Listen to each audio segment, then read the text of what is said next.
I've been digging through old newspapers, dusty books and even forgotten corners of the internet to find out what people thought about sitcoms way back when TV started and all the way up to today. I'm focusing on some shows you probably don't remember, and maybe for good reason. Some of these shows are real treasures, while others, let's just say, they're best left buried in the past. This video is a trip down memory lane, taking you from 1977 to 1986. Let's see what we can uncover.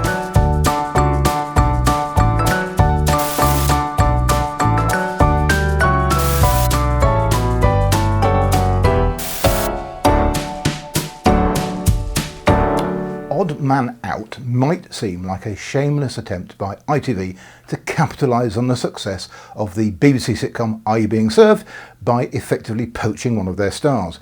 But it was John Inman that asked writer Vince Powell to come up with a show for him. In 1976, John Inman had been named BBC TV Personality of the Year and TV Times Reader's Funniest Man on Television. It was the heydays of the ever-popular BBC sitcom Are You Being Served, and Powell touted the show to ITV. Inman plays Neville Sutcliffe, who runs a fish and chip shop in Blackpool, where Inman lived for part of his early years. In the first minutes of episode 1, Neville learns that he's inherited his late father's seaside rock factory in partnership with his stepsister Dorothy. So he moves to Sussex, where he meets his less than welcoming stepsister. Of course, the rock factory is in the south coast resort of Little Hampton. From the kitsch opening titles featuring the cast on seaside postcards, the tone is set for end of the pier humour. The show relies heavily on Inman's camp charm, while he plays basically the same character as Mr. Humphries in Are You Being Served, but selling chips instead of suits, then taking charge of the rock factory. He is joined by a very competent cast, with Josephine Tewson as the stepsister, Avril Angers as Ma, one of the workers, Peter Butterworth as Wilf the manager, and Vivian Johnson as sex-obsessed Marilyn, another worker. Avril Angers and Vivian Johnson both made appearances in Are You Being Served? Odd Man Out was written by Vince Powell and produced by Carry On veteran Gerald Thomas. The Carry On influence is very obvious. The script makes excessive use of innuendo and double entendre, like Vivian Johnson in a very revealing low-cut top saying, "There's a couple of small points I'd like to bring to your attention." Inman, staring directly at our bust line, replies, "I wouldn't exactly call them small." Then we hear Inman's side of various telephone conversations with his friend Bobby that include so many camp references you could be mistaken for thinking he was auditioning for Butlins. The scripts are pacey and the studio audience lap up the non-stop innuendo, despite nearly every joke being antique. Vince Powell was really missing the assistance of his frequent co-writer, the late Harry Driver. Plots are mostly sacrificed for set-piece nonsense like Inman being taught to waltz by Butterworth with a gramophone player that changes speed as they dance. The 2003 edition of Mark Lewison's The Radio Times Guide to TV Comedy puts Odd Man Out at number 5 in his list of the 20 worst British sitcoms. He commented that, "In the form of seaside rock, this series has appalling running all the way through it." On the Cinema Crazed website, Phil Hall wrote in 2018, "The biggest mistake here is that Inman monopolises the comic lines in the series, nearly all of which are drowned out by a mechanical laugh track at full volume. Poor Josephine Tewson has little to do but feed Inman his setup lines and watch in consternation at the mayhem that he creates."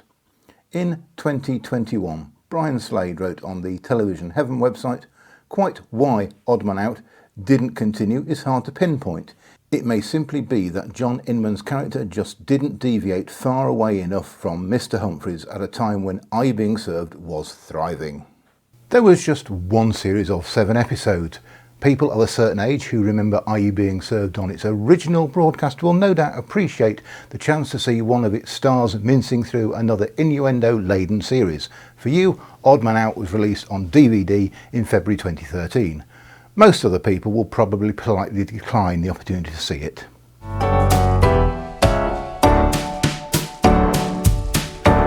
The 1979 sitcom Room Service is so forgettable I've had difficulty finding much information about it. As the title suggests, it takes place in a prestige London hotel, the Prince Henry. If someone asked you to name a 1970s sitcom set in a hotel, you'd think of Fawlty Towers. No one would think of Room Service. Derek Newark was cast in the part of the boss, Mr. Spooner. Newark had a reputation in the pubs and drinking dens of Soho as a bit of a boozer. After recording the first episode, he was paid off and replaced by Brian Pringle. This Thames television sitcom was written by Jimmy Perry without his usual writing partner David Croft. It's not in the same league as Dad's Army. Charles Spooner, played by Brian Pringle, runs the kitchen. Unfortunately, things don't always run to plan. His staff are incompetent and chaos often ensues. As you might expect for a 1970s sitcom, there's a smattering of racism, sexism and innuendo. It does have amusing moments. Some of the jokes land, some don't. It is lacking in some sitcom magic. In the Radio Times Guide to TV Comedy, Mark Lewison puts Room Service at number 10 in his list of the 20 worst British sitcoms. BFI Screen Online columnist John Oliver said Room Service and Perry's other solo effort, High Street Blues, remain contenders for the title of Worst British Sitcom. In 2021, Mark Iverson said, "Not only is Room Service unfunny, it's embarrassing for everyone concerned. Too many characters, not enough jokes, with the few that come on screen misfiring." There was just one series of 7 episodes. It's very likely you'd never heard of this sitcom, let alone forgotten it, so I should apologise. The complete series was released on DVD in April 2015.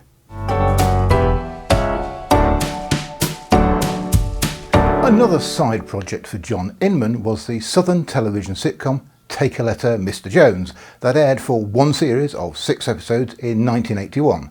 It was created by Ronald Chesney and Ronald Wolfe. Mr. Jones is not like Inman's Are You Being Served character, Mr. Humphreys, which is a bonus. There is no overt campery and there are far fewer suggestions that his character might be gay. This show has a broad gender role reversal narrative. John Inman is Mr. Jones, personal secretary to female executive Joan Warner, played by Rula Lenska. The script makes constant references to women being as good as men, and in the first episode a journalist interviews Ms. Warner on the basis that their readers do not believe women can be business managers. This is despite it being clear she has an executive position in a large, successful company. Mr. Jones is more than a secretary. He's more of a general factotum and often ends up smoothing out Ms. Warner's domestic life, made more chaotic by excitable housekeeper Maria, overplayed by Miriam Margolyes. The campest thing about the show is the opening and closing title sequences, featuring a song and dance routine filmed in a real office block with some parts spoken by Inman. Viewer opinions were mixed. Fans of Inman were clearly pleased to get more of him on screen. One reviewer said, "It's all a bit mechanical and the laughter track is very overused. I don't remember this first time around, which is probably a good thing." The script inevitably has to include some knowing man doing a woman's job asides. It is mostly mildly amusing, with the studio audience only ever in fits of laughter when housekeeper Maria is on screen. Her every appearance brings chaos. Not only does Inman's character save the day in the office, but he also does his best with a script that did not do him justice.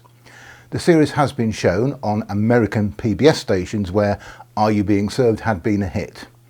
It was repeated in the UK on the Sony-owned channel Film 24 and has been shown on Talking Pictures TV most recently in 2024.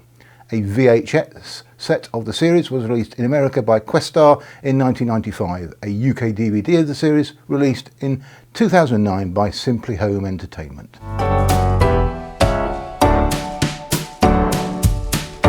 Pat Phoenix had recently left Coronation Street after a total of 22 years on the soap opera. She was keen to take on different roles and had filmed an episode of the anthology series Unnatural Causes that will be shown in November 1986. Constant Hot Water was written by Colin Pearson and starred Pat Phoenix and Prunella G, who played rival landladies in the seaside town of Bridlington. Phoenix played busybody Phyllis Nugent, who was prim and proper and objects to the arrival of glamorous widow Miranda, played by Prunella G, in a rival bed and breakfast next door. Seeing that Miranda is very popular with the men, she gets accused of running a brothel. 6 episodes of Constant Hot Water were broadcast between the 10th of January to the 14th of February 1986 on ITV. The ratings were not great, about 9.3 million per episode at a time when popular sitcoms were averaging 15 to 20 million. In 2003, the Radio Times Guide to TV Comedy listed the show at number 6 in its list of worst British sitcoms. On an episode of the chat show Wogan with guest host Derek Jameson on the 27th of June 1986, Pat Phoenix said that no matter what the critical response was, the public seemed to like it, and we are doing another series this autumn. Sadly, Pat Phoenix died on the 17th of September 1986, so the second series was never made. If Constant Hot Water is remembered at all, it's only because it was Pat Phoenix's last series. I will apologise to the comedy musical cabaret group Instant Sunshine, who were lumbered with providing the theme song for Constant Hot Water. I have heard it and it probably ranks as the worst television theme tune ever. Constant Hot Water was never released on video and it remains unreleased on DVD. These were some of the shows that barely made a blip on the radar. You might have seen them mentioned once or twice, but there's hardly anything known about them nowadays. They're like hidden gems, or maybe hidden disasters, that most people have completely forgotten. What did you think of these shows? Do you remember them? Let me know in the comments.